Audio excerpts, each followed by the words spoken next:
அஸ்ஸலாமு அலைக்கும் வரஹ்மத்துல்லாஹி பரகாத்துஹு. அளவற்ற அருளாளரும் நிகரற்ற அன்புடையுமாகிய அல்லாஹ்வின் திருப்பெயரால் ஆரம்பம் செய்கின்றேன். நமது நபி ஸல்லல்லாஹு அலைஹி வஸல்லம் அவர்கள் மீதும் அவர்களை பின்தொடர்ந்து வந்த சத்திய ஸஹாபாக்கள் மீதும் கேட்டிருக்க உங்கள் மீதும் பேசிட்டு இருக்க என் மீதும் அல்லாஹ்வின் சாந்தியும் சமாதானமும் எப்பொழுதும் உண்டாவதாக.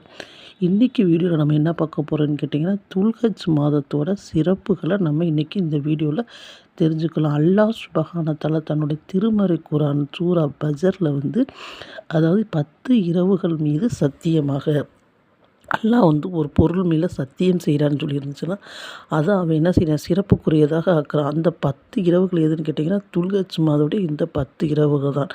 மேலும் அல்லாஹ் சுப்ஹானஹு வ தஆலா தன்னோட திருமறை குர்ஆனில் 4 மாதங்களை பற்றி சிறப்பாக சொல்லியிருக்கான். அதாவது ரஜப், முஹர்ரம், துல்ஹைதா, துல்ஹஜ். இப்போ நம்ம எந்த மாதத்தில் இருக்குன்னு கேட்டிங்கன்னா, துல்ஹஜ் மாதத்தில் இருக்கும். அல்லாஹ் சுப்ஹானஹு வ தஆலா இந்த மாதத்தில் நீங்கள் அதிகமான அமல்களை செய்யுங்க, போர் செய்யாதீங்க அப்படின்னு சொல்லி அல்லாஹ் சுப்ஹானஹு வ தஆலா நமக்கு கட்டளையிட்டிருக்கான். அப்படி ஒரு சிறப்பு வாய்ந்த அந்த துல்ஹஜ் மாதத்தில் நம்ம இருக்கோம். மேலும் அல்லாஹ்வோட தூதர் நபிகள் நாயகம் ஸல்லல்லாஹு அலைஹி வஸல்லம் அவர்கள் ஸஹாபாக்களிடம் அமர்ந்திருக்கும்போது கூறினார்கள், துல்ஹஜ் மாதம் பிறை 1 - 10 வரைக்கும் நீங்கள் செய்யக்கூடிய அமல் அல்லாஹ்விடத்தில் வேறு எந்த அமலை காட்டிலும் சிறந்தது இல்லை என்று. அப்போ சஹாபாக்கள் கேட்டாங்கன்னா, அதாவது போர் செய்த காட்டிலும், ஆமாம், போர் செய்த காட்டிலும் மிகவும் சிறப்புக்குரிய மாதிரி தான் இந்த துல்ஹஜ் மாதத்தில் செய்யக்கூடிய அமல் இருக்குன்னு. மேலும் கூறினார்கள், ரமலான் மாதம் 3வது 10 ஏதாவது ஒரு இரவில் தான் நம்ம என்ன செய்யணும், இந்த புனிதமுக்கு லைலத்துல் கத்ர் இரவை நம்ம தேடணும். ஆனால் இந்த 10 நாளும் செய்யக்கூடிய அமல் மிகவும் சிறப்புக்குரியதாக இருக்குது. மேலும் அல்லாஹ்வோட தூதர் கூறினார்கள், இந்த துல்ஹஜ் மாதத்தில் பார்த்திங்கன்னா, ஏனைய 5 அமல்களையும் நம்ம செய்யக்கூடியவங்களாக இருக்கும். ஃபஸ்ட்டு அதிகமாக கலிமாவை நம்ம ஓதுகிறோம். 2வது தொழுகிறோம். 3வது கேட்டிங்கன்னா நோன்பு வைக்கிறோம். 4வது கேட்டிங்கன்னா குர்பானியும் கொடுத்துறோம். 5வது வசதி இருந்தால் ஹஜ் உம்ராவை நிறைவேற்றுறோம்.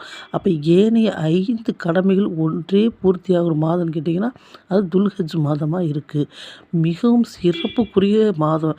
அல்லாஹ் பாதுகாத்த நிறைய மக்களுக்கு இந்த துல்ஹஜ் மாதத்தில் என்ன செய்யறது, நிறைய அமல்களை செய்கிறத இழந்துடுறாங்க.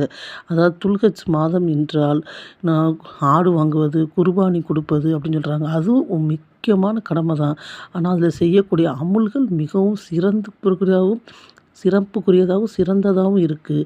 அல்லாஹ்வோட தூதர் நபிகள் நாயகம் ஸல்லல்லாஹு அலைஹி வஸல்லம் அவர்கள் இந்த துல்ஹஜ் பிறை 1 - 10 வரைக்கும் நிறைய அமல்களை செய்யக்கூடியவங்களாக இருந்தாங்க. இன்ஷா அல்லாஹ் நம்ம அடுத்த வீடியோவில் இன்ஷா அல்லாஹ் துல்ஹஜ் மாதம் செய்ய வேண்டிய அமல்களும் அதில் கிடைக்கக்கூடிய நன்மைகளையும் இன்ஷா அல்லாஹ் நம்ம தெரிஞ்சுக்கலாம். இந்த வீடியோவில் இன்றைக்கி நம்ம சிறப்புகளை பார்த்தோம். நீங்கள் அல்லாஹ்விடத்தில் அதிகமாக துவா செஞ்சு இந்த துல்ஹஜ் மாதத்தில் நிறைய நன்மைகளை சம்பாதிக்கணும். நிறைய என்ன செய்யணும், அதிகமாக நம்ம அல்லாஹ்விடத்தில் பாவ மன்னிப்பு கேட்கணும். அதிகமாக நம்ம என்ன செய்யணும், அல்லாஹ்வோட துவா செய்யக்கூடியவங்களாகவும் நம்ம அமல்களை அல்லாஹ் ஏற்கக்கூடியவனாகவும் இருக்கணும். நம்ம துவா செய்து கொள்வோம். அஸ்ஸலாமு அலைக்கும் வரஹ்மத்துல்லாஹி பரகாத்துஹு.